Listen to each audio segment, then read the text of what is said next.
Welcome back for another book review. Today we are talking about this one in the orange light because I have to record early in the morning and it is doing what it does best, orange light.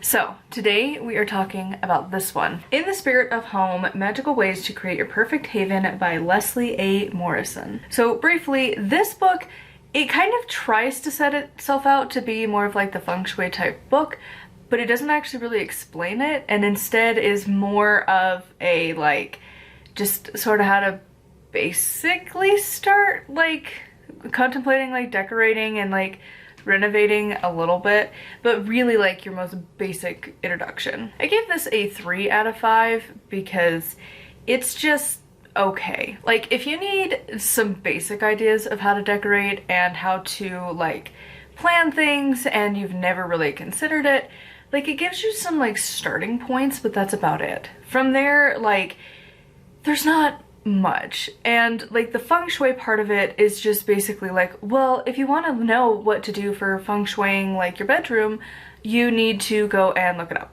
And it's like, okay. And I've read a few books recently on feng shui and just some of the more Eastern beliefs, and so it's like some of the things I'm like, okay, I kind of know what you're talking about, you know, like for instance, my desk right now is in the wrong spot of the room because apparently for your office you need it in the like power position, and for an office it's supposed to face the door.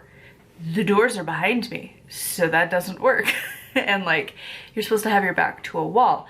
I have the whole space and then the couch behind me, and like you're supposed to like have the window within view, and I'm like, well, if I look over I can see out the window, but if I change where this desk is it won't work.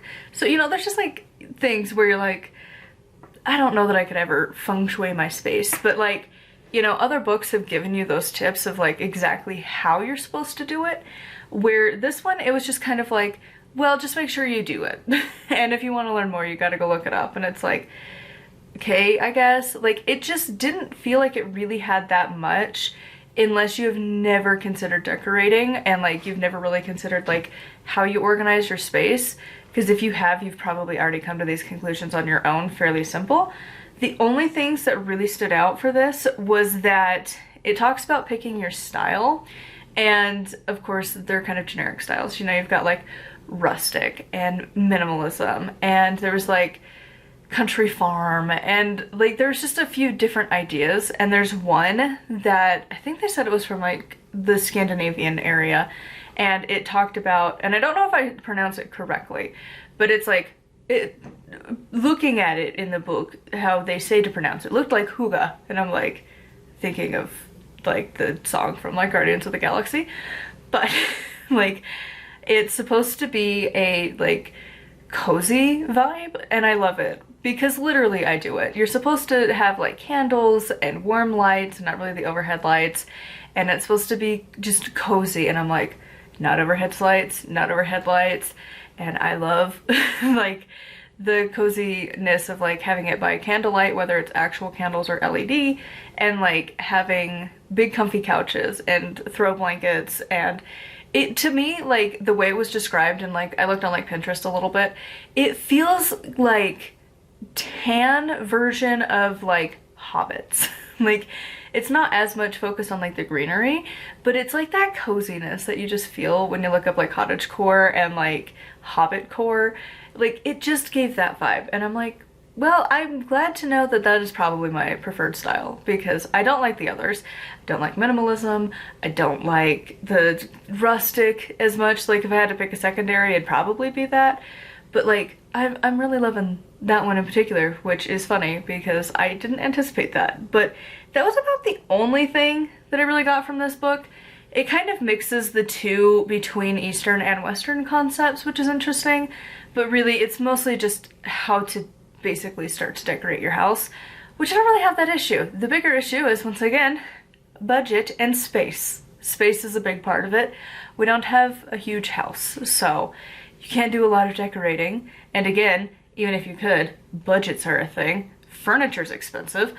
And like, if you want to get like the good furniture that they tell you to, like, that's expensive. Even cheap furniture is expensive. So pretty much this book is for anybody who is wanting to get started into renovating and or decorating your home if you want it with like a very mild magical mindset. It's really not a huge part of it, but it's there. It just is not at the forefront of the book. Would I buy this one? Probably not. I don't really need to know how to decorate my space like that.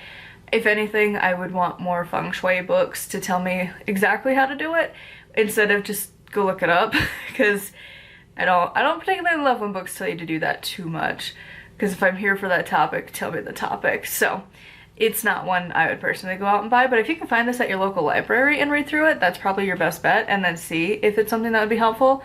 But for me, I don't know, I might just have an innate ability to just look at a room and decide how to decorate it.